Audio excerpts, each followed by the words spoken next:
Professor Howard Williams takes you on a journey through time and space, exploring death and memory, past and present. Archaeodeath. Welcome, everyone, to a new episode of the podcast Mounds and Memory. This is a podcast where we explore the death, burial, afterlife, and memory of Northern Europe during the early medieval times. I am pleased to be joined once again by my esteemed colleague, Professor Howard Williams, who has prepared something very special for us today. Because in the last episode, we delved quite deeply into the story of the Gokstad ship burial in Norway. So today we are sort of staying in the same area of study, boat burials, ship burials, but this case that Professor Howard Williams is going to present to us today is very special and has some particular characteristics that are very much worth talking about. So we are dealing with a site called Skamby. It is a boat burial located in Östergötland, and let's see what this burial has to offer us. Thanks so much, Irina. Yeah. So, I mean, a lot of the discussions in the last 20 years in archaeology of the Viking Age have been trying to understand the relationship between sort of the uber elites and their international connections, the landed elites and merchants, and sort of more local elites, and how they were part of this networked Viking world. And this is one of these topics where a lot of archaeologists have been trying to sort of create a much more fine-grained understanding of the burial archaeology in relation to the settlement archaeology in localities, in specific localities, because I think there is an awareness that even the most nihilistic of archaeologists, of which I am, who doesn't believe in the Viking world as a phenomenon. I'm actually not wedded to that idea. I'm very cynical. I think it's much more, I always talk about how complicated and varied it is, how these stereotypes just come back to haunt us and create problems. Even we have to admit that there are this small world, as Soren Simbeck says, though we're dealing with vast geographical distances, local communities and groups were responding to the broader flow of wealth and trade and communication and ideas, of which, of course, Christianity's spread is part, of which the raiding is an element, of which kingdom formation is in the background.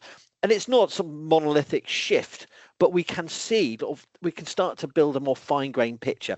And that's what that's the sort of meta-narrative I want to get us to think about here, is that when we're looking at mounds and memory in the Viking Age, we're already starting to see, as we go through our discussions, the different ways in which different mounds work differently, because they're working for different audiences to make different kinds of statements about the relationship between the living and the dead. And in terms of thinking about this particular site of Skamby, I think that is a narrative we can see through from the individual grave goods to the way the mound is constructed over a boat grave, and then thinking about how that grave and that cemetery worked in the landscape. So I suppose that's the big sort of opening point I wanted to start with, but I've got some slides to share and some points to make about the site and to explain where it is and what it is and what we found when we excavated there.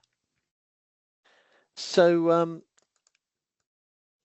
this is a bit different. I mean, we've talked a few times about these like grand, vast monuments, but this isn't really in the same area of grandeur as Gokstad or Raknehaugen or the other topics we approach. This is actually a smaller burial with quite a few objects in comparison to other of these ship burials, but it still has quite a lot to say in terms of community, in terms of how power would have been framed at the in the Viking Age, in the early Viking Age, as I've understood from your article. Yeah, absolutely. So this was a hitherto unexcavated site, right? So it was recorded and it was surveyed, and this is from the time of the excavations. This is the heritage interpretation panel of the time, where it says I love the use of the Union Jack for the English language. I find that funny. I'm not sure I feel comfortable with that. But anyway, that's funny from a Swedish perspective. They use the Union flag as the symbol for the English language. A grave field and cut mark. So this is one of Östergötland's most remarkable burial grounds is located on the hill. There are 20 visible flat barrows and a number of cut marks on the flat rocks in the field. On the ridge, it's a ridge actually.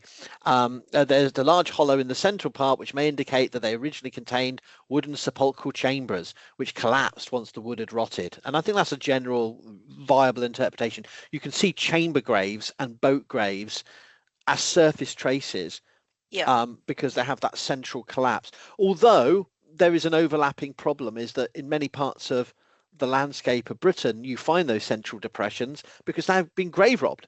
So, it could be systematic grave robbing, but it's not an unreasonable interpretation that these are, that these mounds have a central depression because they had at some point chambers covering empty space that then rotted and collapsed, and or if they're boat shaped, that might represent there was a boat there that had a chamber that collapsed. So similar graves have been examined and showed to be burial ships in which the deceased was placed. The best known is so-called ship gravefields has given its name to the archaeological period, the Vendel period. So that's really useful. This is actually so much more refreshing to read, having not looked at this for a long while, because it's just like, why don't I get more British sites that do this? Just simple explanation.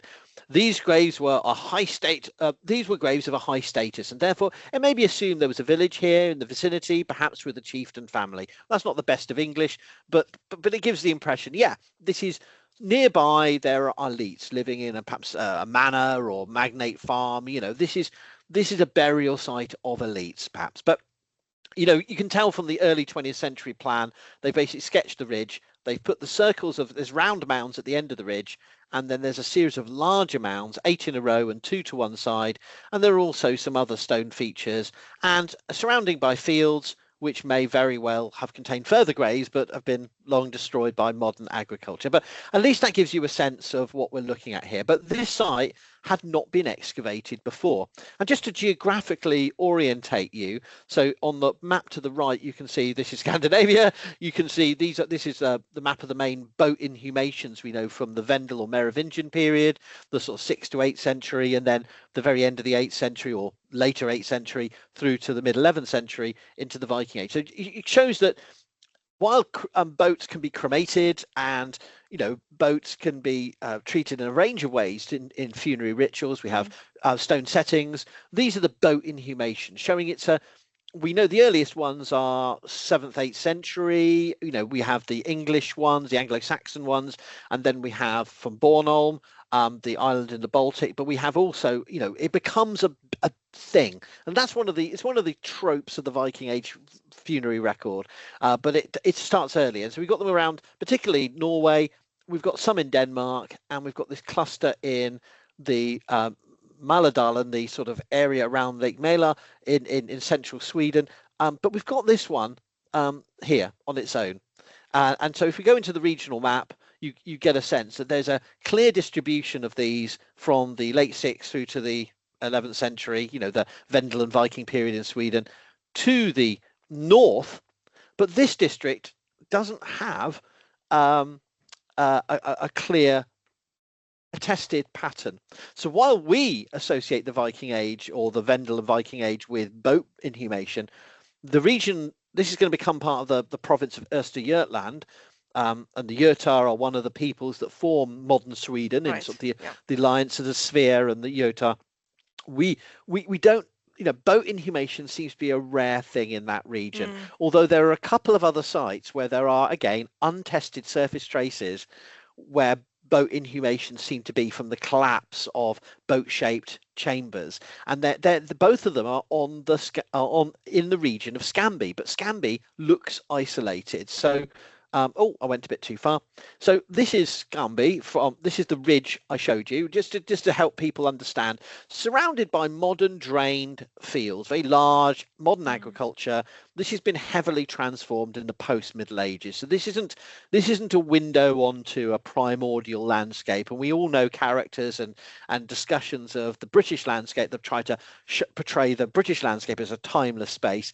Very much the Swedish landscape is also has been subject to huge changes with industrialization, and before that, agricultural revolution, and certainly mechanization in the 20th century. As with Britain, yes, there are more surviving burial mounds, there's more surviving rock outcrops. It's a very different geology, but those fields are not some kind of natural timeless element. They're very much a product of modern mechanized agriculture and drainage. And so you have to, while this ridge looks like it's surrounded by relatively flat open fields, historically, and I'll get back to this would have been surrounded by bog or marsh, and would have been very much a more maritime landscape. It's far from fjords, but I think this ridge, it would have sat in wetland, and so would have been.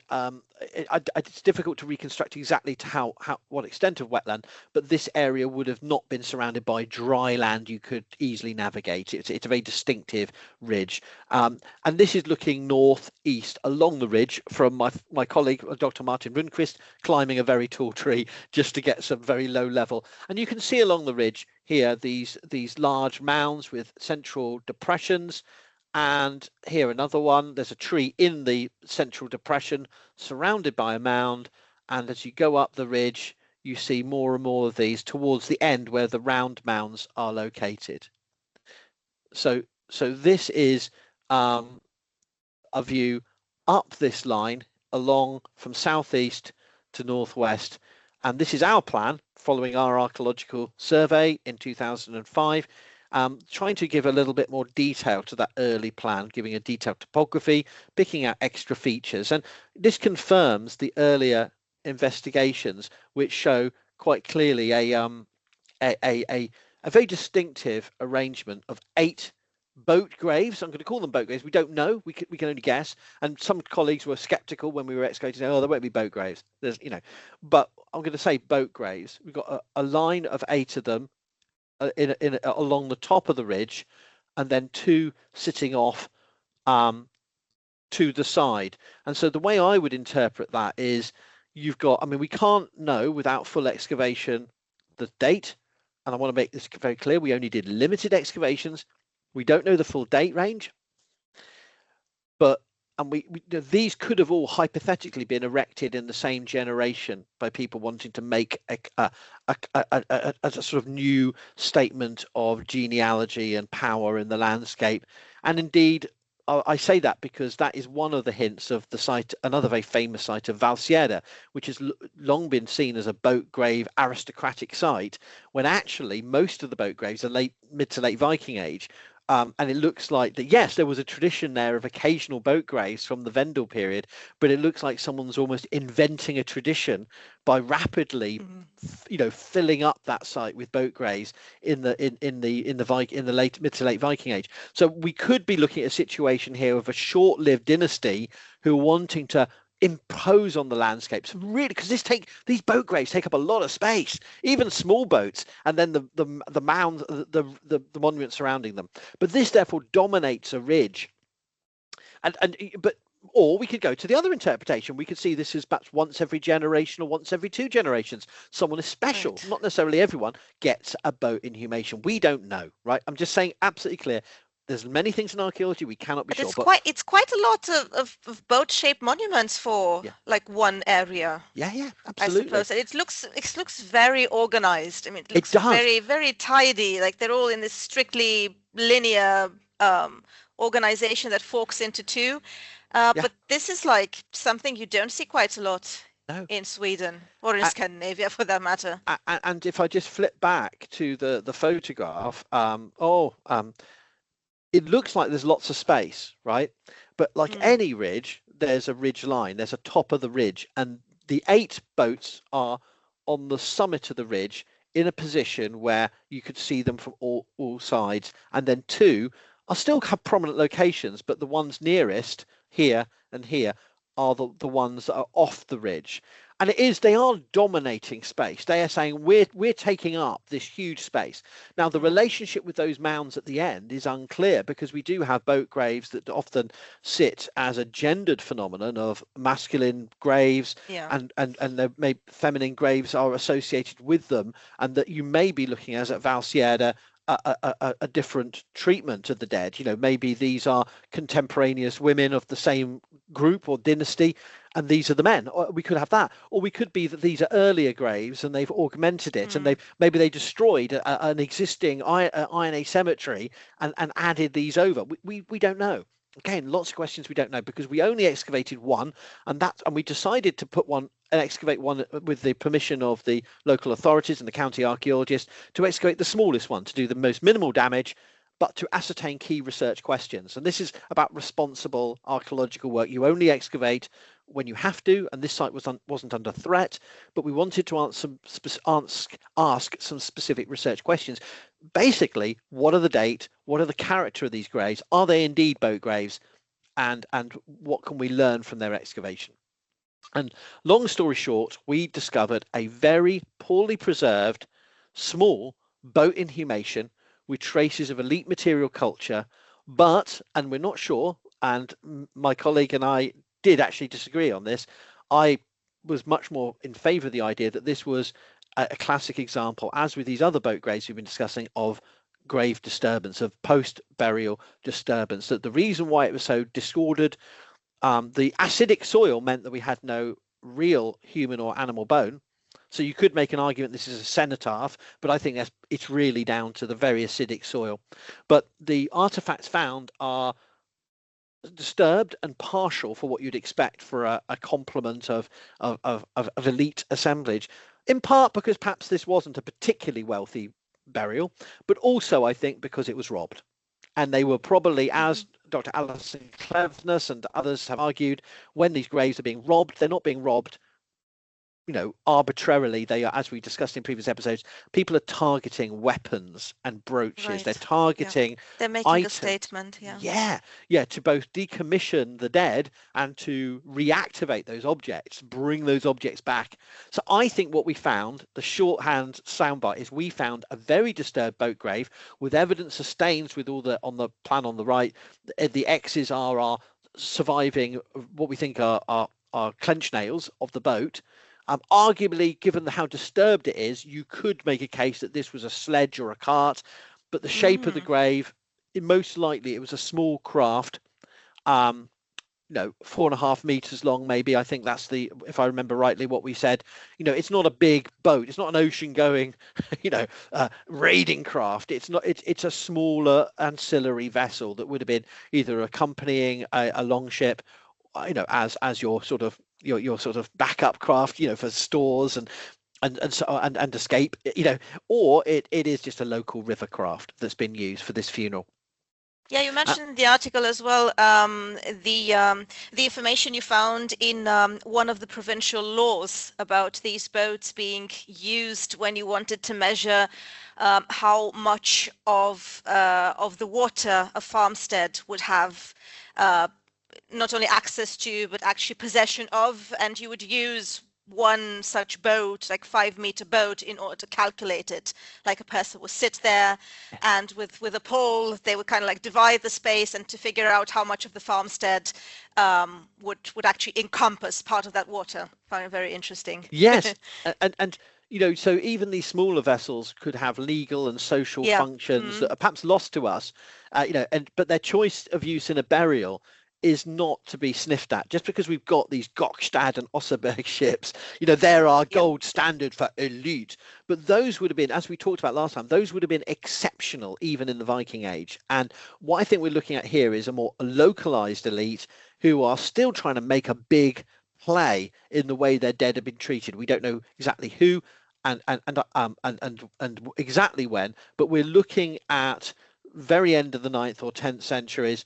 We're looking at a really cool set of grave goods and artifacts And one of the things that I think is particularly, the key find that we had was these gaming pieces. They look very compelling, yeah. And what I wanted to say about these just quickly is we found this is the moment that me and Martin found the first ones, where we have, we were actually excavating the boat grave in spits from both ends.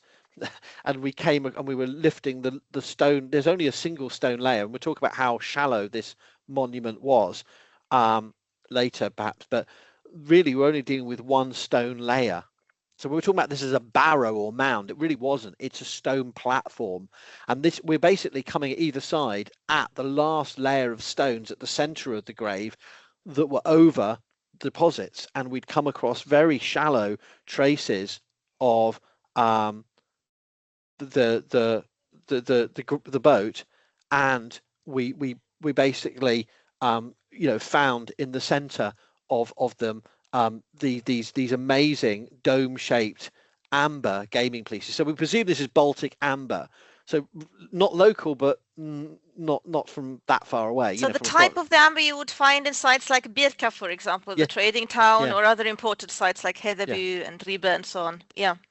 So this is a really striking find from the region. Gaming pieces here speak of those elite networks. They speak of I don't buy the argument of certain of my colleagues who made a big play of this being gaming being a exclusively or primarily martial endeavor, but it's about elite leisure and articulating those connections to a shared social world of entertainment and life around. To show you have contacts with certain trading networks and that you've had access of some kind to these objects. So this is, I think we could consider it like status by association, because if the grave did not contain that many objects, it doesn't automatically mean that the person would have been of low importance. That's not always, of course, sometimes it is the case. Like the more exotic objects you find, the more significant objects you find, that means you have status, but poorly equipped graves don't automatically mean that the persons themselves were poor.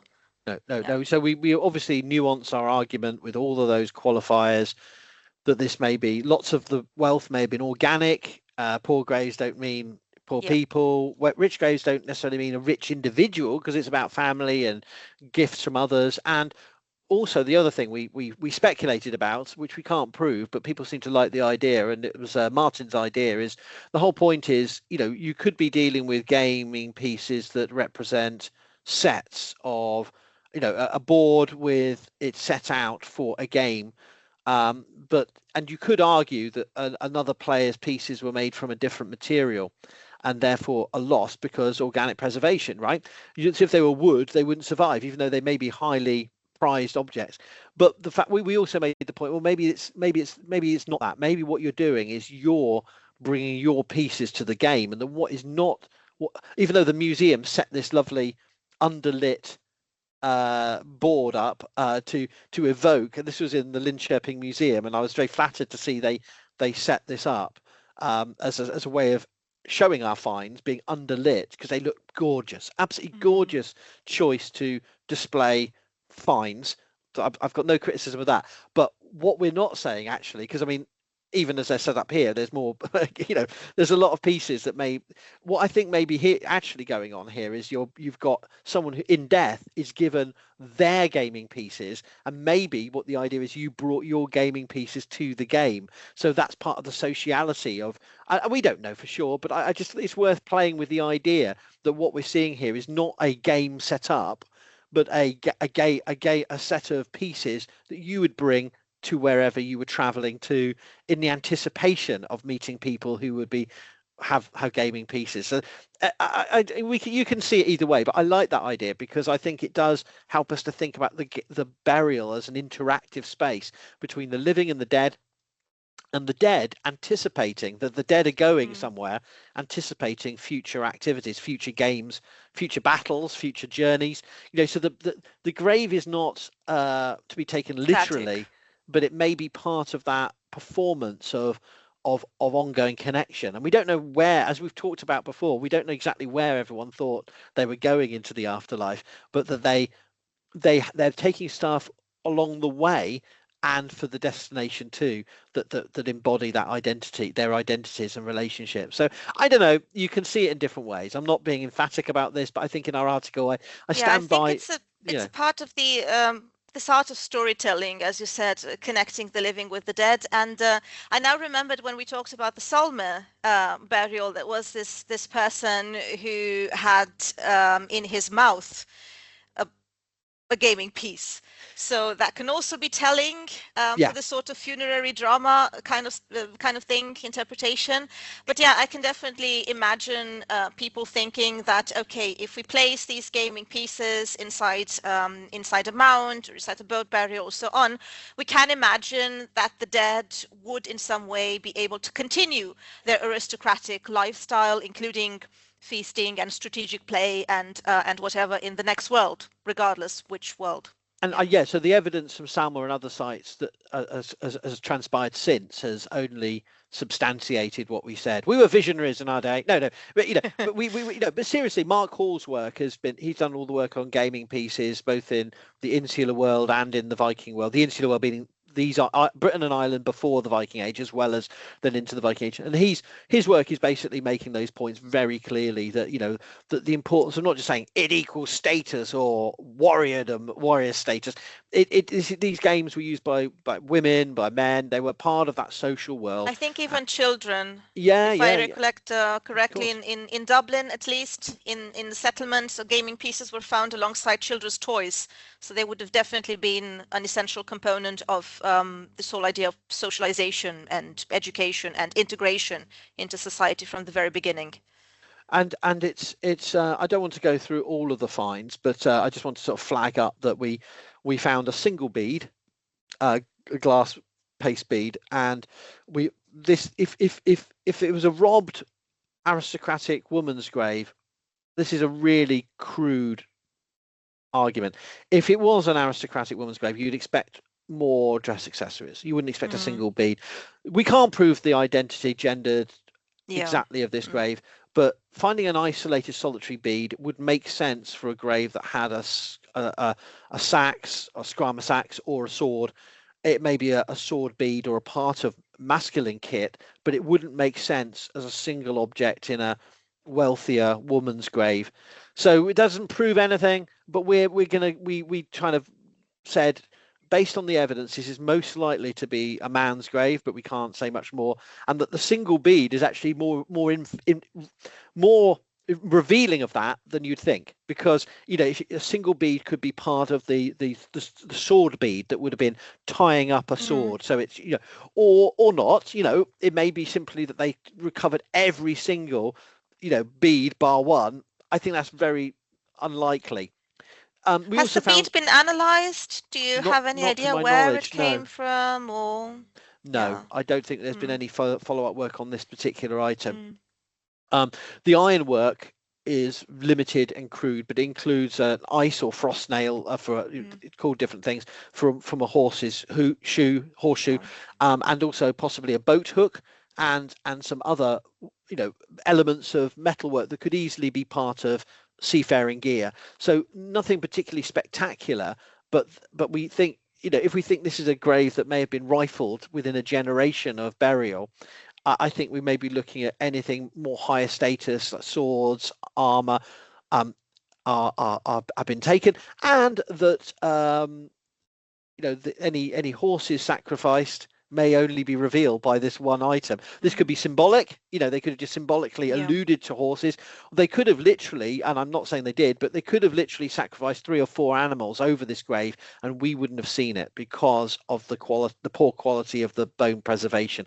And again, I want to make it absolutely clear, when you see these dramatic artist reconstructions or artist impressions of Viking Age graves, they're working from tiny fragments. Like we talked about in a previous episode, the Gausel the Queen of Galsor, and the fact that she's buried with a horse. Neil Price's article, talks about how she's buried with a horse's head. That's now been reinterpreted as a cow skull or cattle head, and the only evidence for a head at all is one tooth. So people are trying to, if you say, jazz up or spin their evidence, and it's not. I'm not criticizing that. We have to do that, but sometimes the power of imagination is just irresistible. Professor Killjoy here to remind you that it's often a little bit less dramatic. So I'm trying to present to you an honest, as I always do, an honest take on what we can say and what we can't say from this evidence. There's evidence of disturbed artifacts from earlier activity on the hill, and we've got evidence of copper alloy casting, evidence that the top of the hill had been there had been settlement there in the early Iron Age, in the around the 2nd century BC.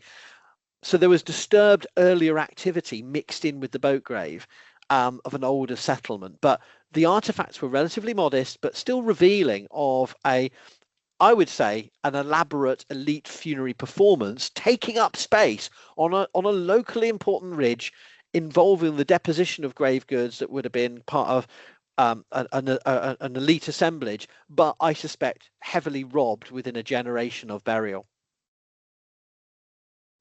So that's as much. I mean, there's other things we could say about the grave, but I don't want to. I want to talk about the mound, if I may, next, because one of yes, we do love mounds. Yeah, yes. I mean, when I say mound, as I said, that's a bit of an exaggeration. So it's a low stone setting, and what we were surprised about when we started off, we didn't excavate the grave at first. Most of the first 4 weeks of the excavation was clearing and analysing this monument.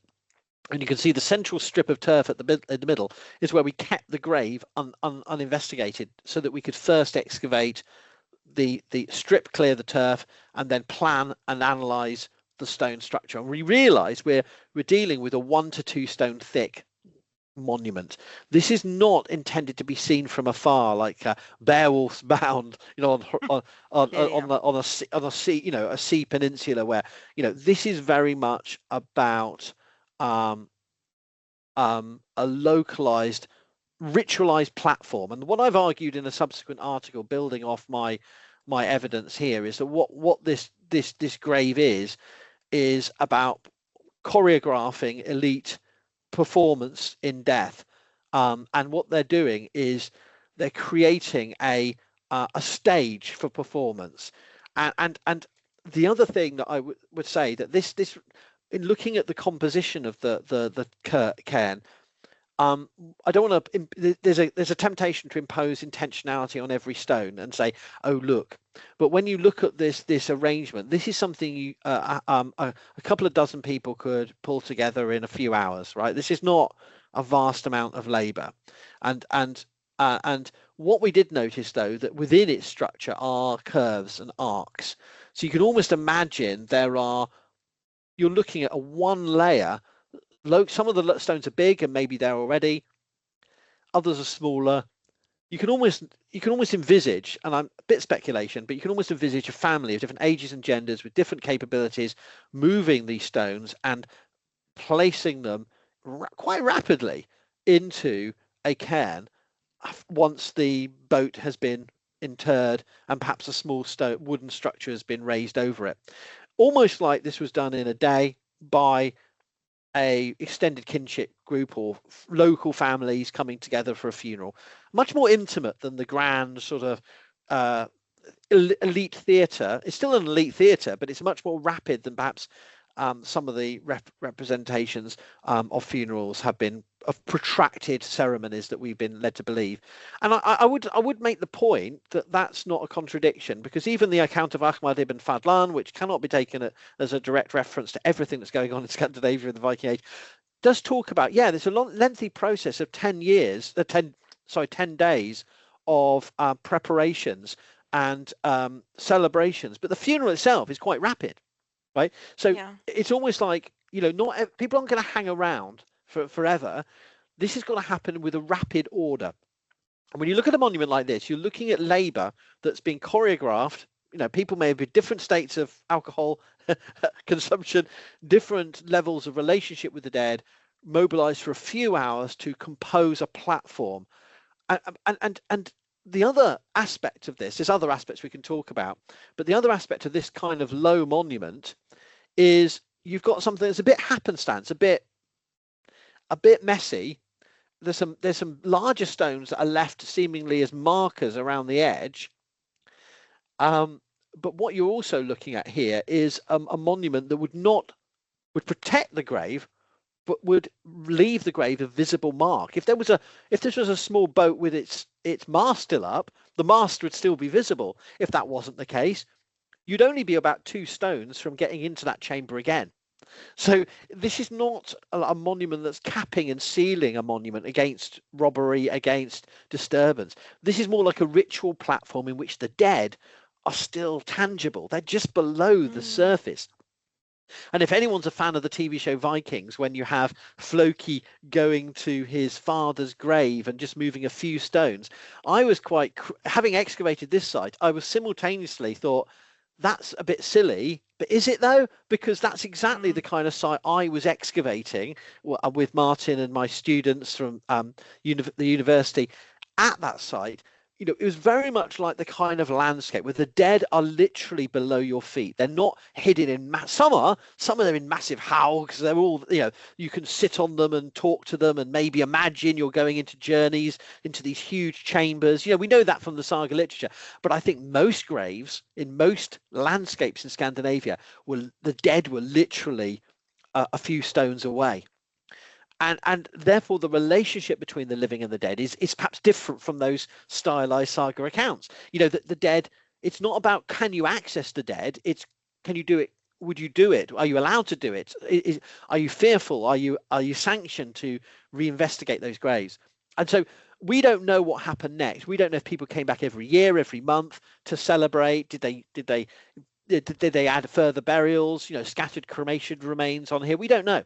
But I just think this is a one-phase monument, one that could have been rapidly built, and it was almost deliberately modest. They weren't trying to mark the dead in the landscape in a dominant way, but to make the dead accessible.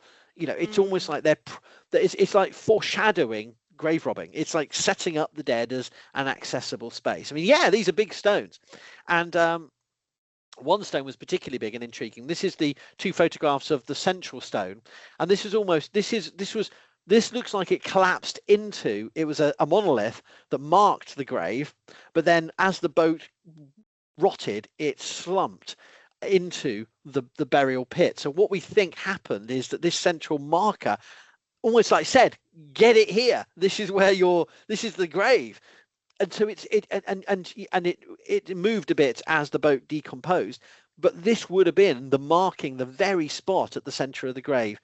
So it's a fascinating and rather alien and uncomfortable engagement, because a lot of even expert archaeologists, when we think about burial mounds, we're thinking about Sutton Hoo, Vendel, Valsieda, we're thinking about sealed, you know, monuments. But even Valsieda actually, and possibly Vendel too, weren't covered by massive mounds. They were covered by low platforms. And I think this was a deliberate strategy of setting up ongoing interaction between the living and the dead, as at least I've argued in print, so it must be true. There's a sense that this materiality of the monument is it's not about sealing and capping, it's about laying it bare. It's like a monumental skeleton that's never covered, and that's a very different relationship between the living and the dead from the great burial mounds. I find it absolutely fascinating because so as far as I can understand, these stone settings, they were designed to be inconspicuous, like rather in the idea of merging with the landscape instead of like clearly marking the landscape. And this is a very nice alternative to, like you said, those monumental burial mounds that decisively sealed off the dead, because these stones, they appear to have been designed for like this sort of choreographic decay. Like the eventual collapse of the vessel, it would have created like this sort of depression over time, and this would have allowed the monument to, I don't know, sort of like exhibit its own rotting, its own entropy, and it would have encouraged others to engage with it. Like this post-funeral engagement would have been even more important than the funeral itself. I mean, And this whole sense of the deceased, like being there, as you said, like inhabiting the grave and not being closed off from the living. Well, I wish I'd known you when I was writing the paper in 2014, because that phrase choreographic decay was what I was struggling to articulate. But now finally someone said it in a much better way than I did in the paper. But an I can't alternative to the funerary drama. Yeah. But you are, and so just to emphasize the scale of the labor involved, this is my small team of students. So one is a farmer's son and could move mountains. We did have the local farmer help move some of the stones back, but most of the stone moving we did in 2 days. We made the monument again as part of the agreed permission that we had to return the monument to the form in which it was found. So we actually did the work in 2 days with only 7 of us, and with only the help of, for an hour, of a piece of farm machinery to move some of the biggest stones. We did that work in 2 days. And I think it would have been many more people in a much shorter time in the Viking Age. But it just makes the point that we recreated this grave to respect, as close as possible as we could, the arrangement that we found, so that the site is restored. And the site is a protected monument. So even if we wanted to, we didn't have permission to bring on machinery. So we had to hand excavate and then hand reconstitute the monument. And that reveals, we did that in 8 weeks, and that reveals, obviously they weren't carefully recording in the Viking Age, but it just makes the point that this was a rapid constructed monument, and therefore I suppose that's it starts us to think differently about these chamber graves, these which aren't always marked by even surface stones. And we always assume they're associated with mounds, and in the Birka ones, they're not. Some of them, there's no evidence there ever was a mound, and so we've got to think about what's going on here, maybe slightly different from what we like to imagine the stereotype of Viking death and burial. And that leads us onto the landscape and discussing that. But I don't know if you have any further thoughts or points about the grave. I was wondering, the ridge itself seems a little bit shaped like a boat, or I might be wrong. Yeah. Okay, so that might have been also intentional. As I argued in, my colleague thought I was a bit nutty with this idea, but I mean, so thinking about the landscape, I was going to work from big to small, but we can do it the other way around. So we did a excavation report, and then I produced a paper a few years later looking at the materiality of the mound and thinking and putting in ideas there about what this mound was part of the memory work. Its construction and its accessibility was all part of the dynamic of how the monument the worked. But then I did another paper looking at the landscape context. So just to show you, this is the distribution of the earliest layer of place name evidence we think are late Iron Age, showing you, and it's really unsurprising, right? So most of this district that is Östergötland, set out in white, is forest and lake, and was only pioneered, settled in the later Middle Ages in any intense way. People would have been hunting there, they would have been extracting resources there. We know increasing evidence now of intensive use of these non-farmed landscapes in the Viking Age to provide tar for ships, for providing wood, but people weren't living in the whole of that area, right?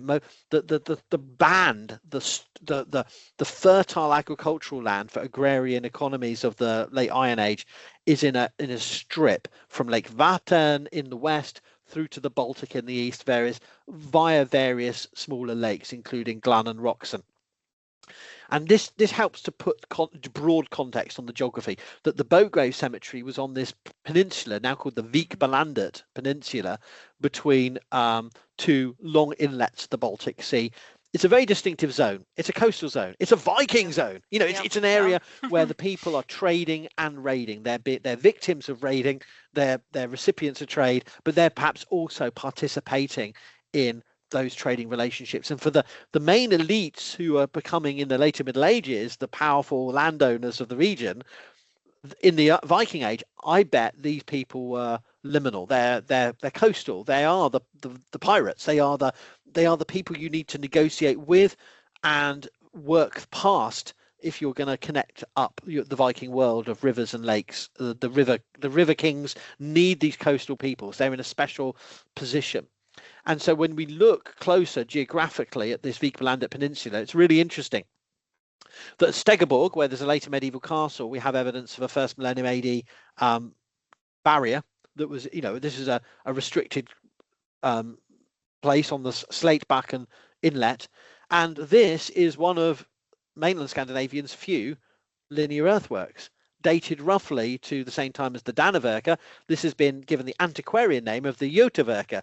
So like we're going to have one too. So this is very that name is an antiquarian construction. I think 18th, 19th century at the earliest.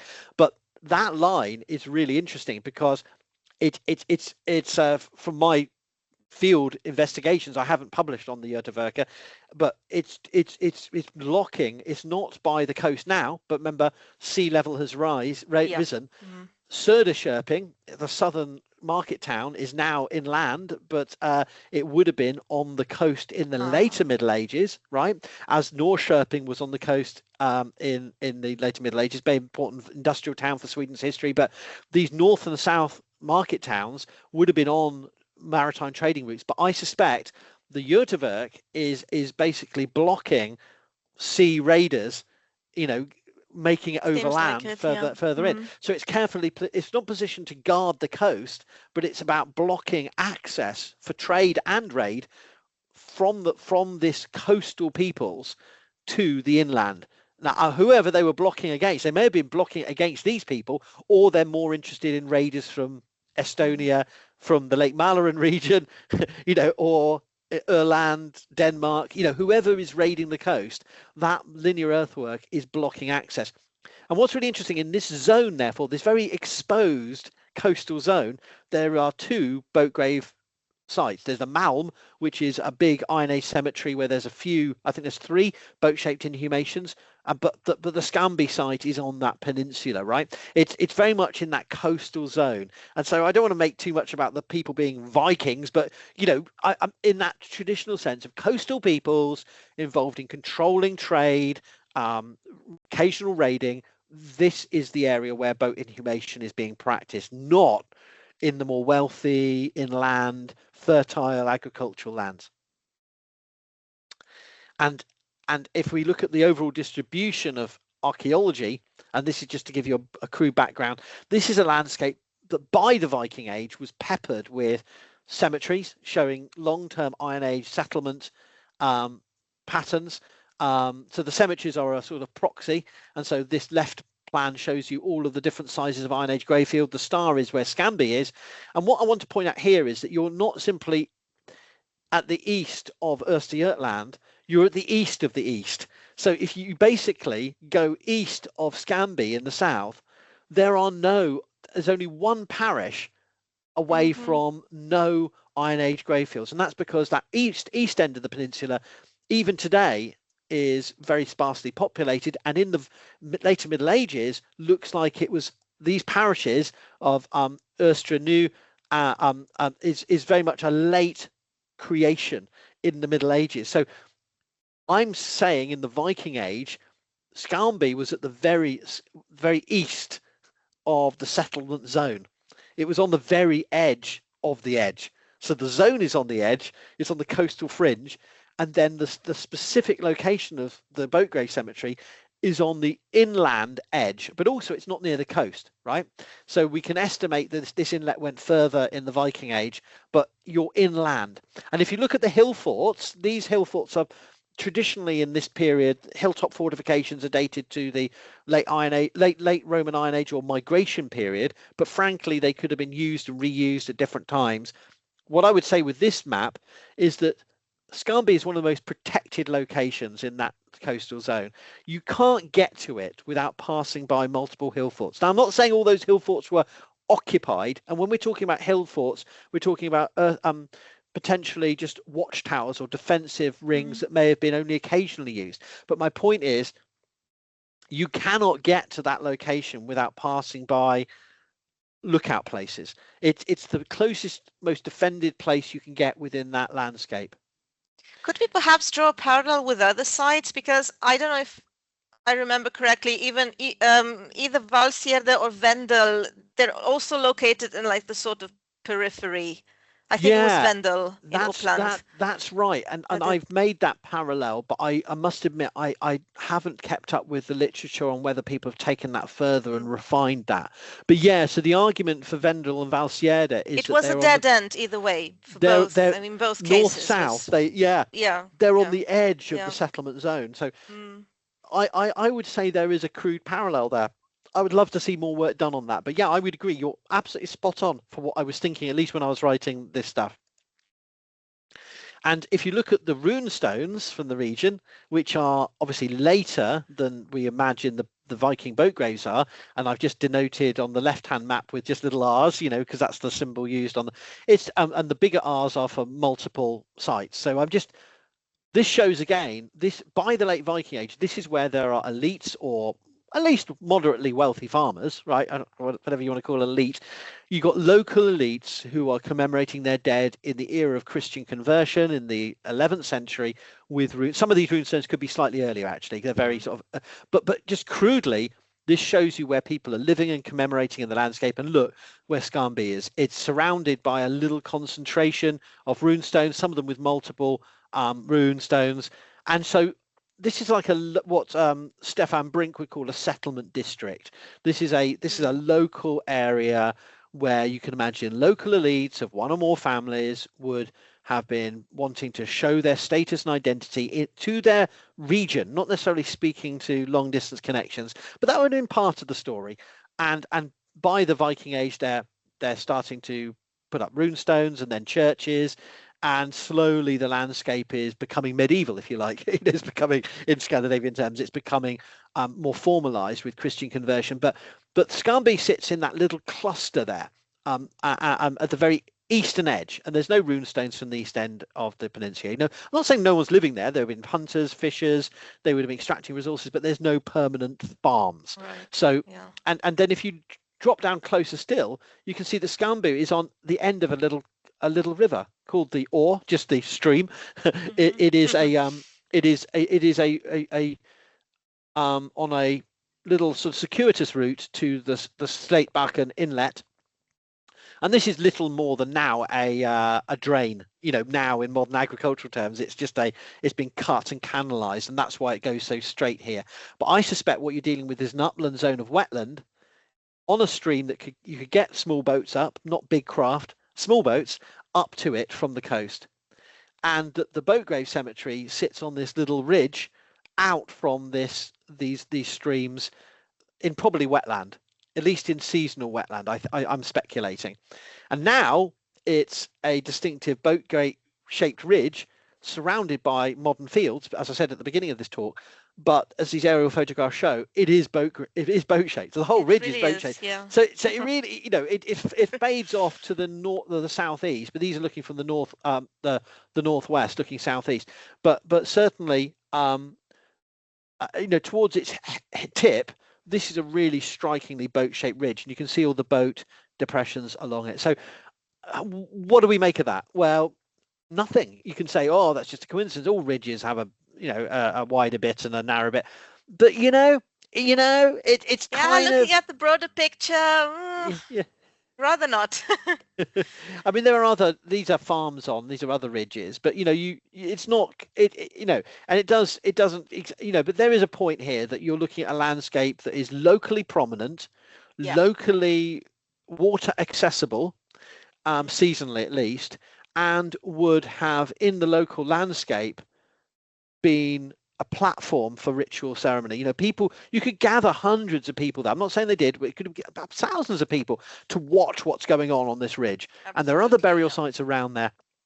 And whether they saw it as some kind of, there's some origin myth and link to boats, this is certainly an appropriate place to put a boat grave. It makes sense in terms of that locality. So now this is a modern crop, but it does at least speak to the fact that, anything going on that ridge is prominent, visible, but only, it's almost like in the back door. It's not on the front porch. It's not, it's not for traders and raiders to see. This is in a protected localized spots, the most safe, almost I would argue, the most safest location you could find to bury your dead in this region. And so for me, that there's a regional landscape story, there's a local, and then there's a real micro topography story about how this ridge was being used. And so I would argue that, like with any cemetery, we try and approach it by thinking about how it's located, in this case in relation to the watercourse that would have been important for the funerary performance. This boat may have come from the coast. Maybe the dead was on the boat when they were coming. So this would have been, the landscape is the story. It's not just about the location, but this would have been, for at least a time before Christian conversion and perhaps after Christian conversion, a very special ridge, a very special place where a particular group of people were remembered. And we, sadly with archaeology, we don't know their names. We don't know exactly their identities. We can't do more than that, but we can at least pull together the evidence. Catch a glimpse of them from what they were doing to the landscape. I mean, to me, I think this is also the most interesting aspect of that, because it looks marginal, but at the same time, as you said, in this micro topography, it was really central to this local territory. So I could imagine like two things. So first of all, we discussed about framing it as a theatrical stage for funerals that were visible to surrounding farms, earlier cemeteries, and so on.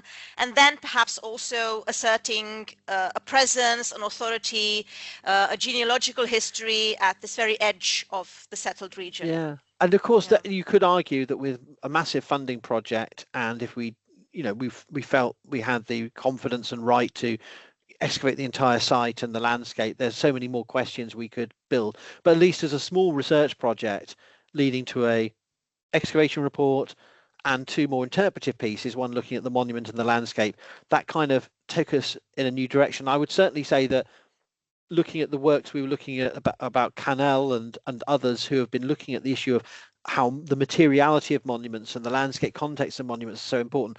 I think this is, at least, whether people disagree with our interpretations in detail, the thrust of our approach, the broad direction of travel of our way we were thinking about this site, I think was a bit ahead of its time for how people are now trying to get at understanding Viking period and sort of late Iron Age mortuary practice more broadly. And I look forward to any other archaeologists doing work on that site or parallels and saying, well, that's not quite working where we're digging, and this is a different picture. That's cool. This is how we build our interpretations and adapt them. But at least for this piece of work, I was quite pleased that we were able to sort of tell a story from the fragmentary picture that we have about a lesser known corner of the Viking world, and how, like all peoples, they were adapting these broader traditions in relation to local contexts.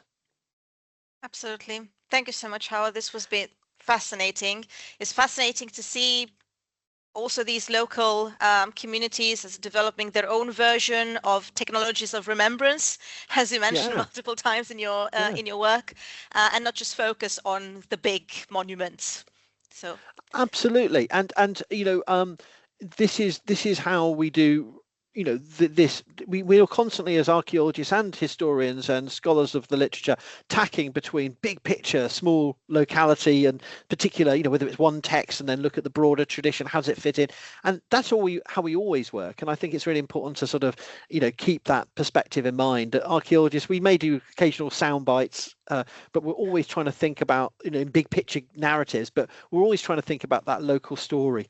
And it's a fascinating landscape to work. I was very privileged to work with Dr. Martin Rundkvist, Swedish archaeologists, and my students who did a great job working in the landscape. And there was all sorts of anecdotes I can tell you about any field work, that things that go wrong and things that were kind of hilarious. But in terms of the actual project, it was good fun. Thank you so much for sharing all this information with us. And thank you so much for watching or listening. Make sure to watch our other episodes in the podcast, and you can find us on all kinds of social media as either Shield of Skuld or Archaeodeath. And until next time. Follow Archaeodeath on YouTube, TikTok, WordPress, and a host of other social media.